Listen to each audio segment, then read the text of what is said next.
ಯಶಸ್ವಿ ಆಗಲಿಕ್ಕೆ ತಾವೆಲ್ಲ ಕಾರಣರಾಗಿದ್ದೀರಿ. ಅದಕ್ಕೆ ಆರೋಪ ಮಾಡಿದ್ದಾರೆ. ಮೆಡಿಕಲ್ ಕಾಲೇಜಲ್ಲಿ 200 ಈಗಾಗಲೇ ಸಾಕಷ್ಟು ನಮ್ಮ ಹಿರಿಯ ಮಂತ್ರಿಗಳು ಮಾತಾಡಿದ್ದಾರೆ. ನಿಮಗೆ ಗೊತ್ತಾಗ್ಲಿಲ್ವಾ? ಎನ್ಕ್ವೈರಿ ನಡೀತಾ ಇದ್ದಾರೆ. 90 ಕೊಟ್ಟಿದ್ದು ಪ್ರಾಸಿಕ್ಯೂಷನ್ ಆಜ್ಞೆ ಮಾಡಿದ್ದೀವಿ. ನಿಮಗೆ ಬರ್ತಾ ಇದ್ದಾರೆ. ಪಾದಯಾತ್ರೆ ಉಡುಮವನೇ ಭೂಮಿಯ ಒಡೆ ಅಂತ ಕಾಂಗ್ರೆಸ್ ಸರ್ಕಾರ ತೀರ್ಮಾನ ಮಾಡಿತು. ಆತ್ಮೀಯವಾಗಿ ಸ್ವಾಗತವನ್ನು ಬಯಸ್ತಾರೆ. ಸದಸ್ಯರುಗಳು ಗೆದ್ದಿರ್ತಕ್ಕಂಥವರು ಪ್ರಯತ್ನ ಮಾಡ್ತಾ ಇದ್ದಾರೆ. ಅವರ ವಿರುದ್ಧವಾಗಿ ಇವತ್ತು ಮಂತ್ರಿಮಂಡಲ ಸಂಪೂರ್ಣ ನಮ್ಮ ಮಾಧ್ಯಮ ಗೆಳೆಯರು ನಮಗೆ 2013ನೇ ಇಸ್ವಿನಲ್ಲಿ ಜೀವನದ ಮೌಲ್ಯಗಳ ಅರಿವಿಲ್ಲದೆ ಇರ್ತಕ್ಕಂಥವ್ರು ದಿನ ಇಂದಿನ ಆಂದೋಲನ ಅದಕ್ಕೆ ಸಾಕಷ್ಟು ಪುರಾವೆಗಳು ಸಾಕ್ಷಿಗಳಿರಬೇಕು. ಲೋಕಾಯುಕ್ತದ ಪೊಲೀಸ್ ತನಿಖೆ ಏನಾಗುತ್ತೆ ಅಂತ ಗೊತ್ತಾಗಬೇಕು. ಸರ್ಕಾರದ ಅಧೀನತೆಗೆ ಬ್ಯಾಂಕಿನ ಅಧಿಕಾರಿ ನಾಪತ್ತೆ.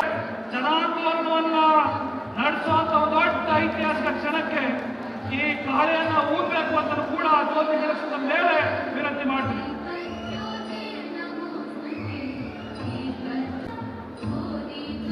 ವ್ಯವಸ್ಥೆಯನ್ನ ಸತ್ಯಾಂಕವನ್ನ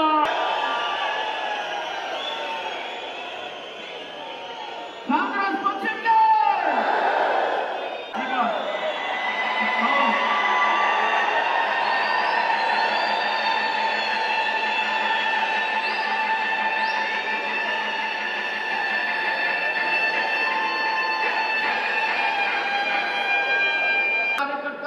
ಲೋಕಾಯುಕ್ತ ಕೊಡ್ತಾನೆ. ಒಂದು ವಾರ ವೇಟ್ ಮಾಡಕ್ ಸಿಗ್ತ ಇಲ್ಲ. 20 ತಾರೀಕಿಗೆ ರಾಜ್ಯಪಾಲ ಕೊಡ್ತಾನೆ. ಕರ್ನಾಟಕದ ಅತ್ಯಂತ ಪಾರ್ಟಿಯ ಸಾಮಾಜಿಕ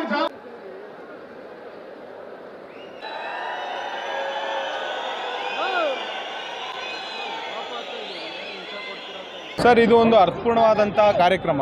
ಇದು ನಾವೆಲ್ಲರೂ ಅಹಿಂದ ಸಂಘಟನೆಗಳು ಮತ್ತು ನಮ್ಮ ಕಾಂಗ್ರೆಸ್ ಪಕ್ಷ ಸೇರಿ ಮಾಡ್ತಾ ಇರ್ತಕ್ಕಂಥ ಒಂದು ಕಾರ್ಯಕ್ರಮ. ಈ ಕಾರ್ಯಕ್ರಮದ ಉದ್ದೇಶ ಏನಂತಂದರೆ, ನಮ್ಮ ಸರ್ಕಾರವನ್ನು ಅಸ್ಥಿರಗೊಳಿಸೋಕ್ಕೆ ಪ್ರಯತ್ನ ಪಡ್ತಾರಂಥ BJPಗೆ ಒಂದು ಎಚ್ಚರಿಕೆ. ಅವರಿವತ್ತು ಪಾದಯಾತ್ರೆ ಅಂತ ಮಾಡ್ತಾಯಿದ್ದಾರೆ. ಯಾವ ಅರ್ಥದಲ್ಲಿ ಪಾದಯಾತ್ರೆ ಮಾಡ್ತಾಯಿದ್ದಾರೆ ಸತ್ಯವಾಗಲೂ ಗೊತ್ತಿಲ್ಲ. ಯಾಕಂದರೆ ಅವ್ರ ಪಾದಯಾತ್ರೆಯಲ್ಲಿ ಅವರು ಏನು ಅಲೈನ್ಸ್ ಆಗಿದ್ದಾರೆ, ಆ ಪಾದಯಾತ್ರೆಯಲ್ಲಿ ಅವ್ರವ್ರ ಬ್ಯಾನರ್ಗಳನ್ನ ಸುಟ್ಟಾಕ್ತಾ ಇದ್ದಾರೆ, ಅವ್ರವ್ರಗಳೇ ಕಚ್ಚಾಡ್ತಾ ಇದ್ದಾರೆ. ಅವರು ಪಾಪಗಳನ್ನ ತೊಳ್ಕೊಳ್ಳೋದಕ್ಕೆ ಮೋಸ್ಟ್ಲಿ ಆ ಪಾದಯಾತ್ರೆನ ಈ ಮೂಲಕವನ್ನು ಮಾಡ್ತಿದ್ದಾರೆ. ಇದರಲ್ಲಿ ಹಗರಣನೇ ಬಂದಿಲ್ಲ. ಹಗರಣ ಅಂತ ಮೂಢ ಸೈಟ್ ಬಂದಿರೋದು ಸಿದ್ದರಾಮಯ್ಯ ಸಾಹೇಬ್ರವರ ಪತ್ನಿ ಮತ್ತು ಅವ್ರ ಅಣ್ಣನ ಹೆಸರು. ಬಟ್ ಇಲ್ಲಿ ಇವರು ಸಿದ್ದರಾಮಯ್ಯ ಅವ್ರ ಹೆಸರನ್ನ ಏನಕ್ಕೆ ತೊಗೊತಾ ಇದ್ದಾರೆ ಅಂತಂದರೆ, ನಿಮಗೆಲ್ಲರೂ ಗೊತ್ತಿರೋ ಹಾಗೆ 40 ವರ್ಷದಿಂದ ಸಿದ್ದರಾಮಯ್ಯನವರು ಯಾವುದೇ ರೀತಿ ಒಂದು ಕಪ್ಪು ಚುಕ್ಕೆ ಇಲ್ಲದಿರತಕ್ಕಂಥ ರಾಜಕಾರಣಿ ಯಾರು ನಮ್ಮ ರಾಜ್ಯದಲ್ಲಿದ್ದರೆ ನಮ್ಮ ಸಿದ್ದರಾಮಯ್ಯ ಸಾಹೇಬ್ರು ಒಬ್ಬರೇ. ಆದ ಕಾರಣ ಅವ್ರು ಏನು ಮಾಡ್ತಾ ಇದ್ದಾರೆ ಅಂತಂದರೆ, ಪುನಃ ಅವ್ರನ್ನ ಕೆಣಕಿ ಅವರ ಹಳ್ಳನ್ನು ಅವರೇ ತೊಡ್ಕೊತಾ ಇದ್ದಾರೆ. ಇವತ್ತು ಲಕ್ಷಾಂತರ ಎಲ್ಲ ಜಿಲ್ಲೆಗಳಿಂದ ಲಕ್ಷಾಂತರ ಜನ ಸೇರಿ ನಮ್ಮ ಸಾಹೇಬ್ರಿಗೆ ಬೆಂಬಲವನ್ನು ಸೂಚಿಸ್ತಾ ಇರೋದು ನೋಡಿದ್ರೆ ಬಹುಶಃ ನಮಗೆಲ್ಲರೂ ಖುಷಿ ಆಗುತ್ತೆ. ನಮ್ಮ ಮೈಸೂರಿನ ಒಬ್ಬ ಈ ಥರ ನಾಯಕ ಬೆಳೆದಿದ್ದಾರೆ ಅಂತಂದರೆ ನಮಗೆ ಭಾಳ ಖುಷಿ ಆಗ್ತಿದೆ.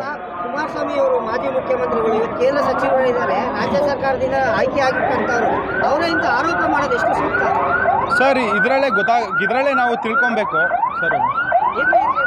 ಇದು ತಿಳ್ಕೊಬೇಕಾಗ್ತದೆ. ಉಕ್ಕು ಮತ್ತು ನಮ್ಮ ಬೃಹತ್ ಕೈಗಾರಿಕೆ ಸಚಿವರಾದಂಥ ಕುಮಾರಸ್ವಾಮಿ ಅವರು ಏನು ತಪ್ಪಾಗಿ ಮಾತಾಡ್ತಾ ಇದ್ದಾರೆ, ಅವರ ಫಲಾನಯನ ಮಾಡ್ಕೋಬೇಕು ಸರ್.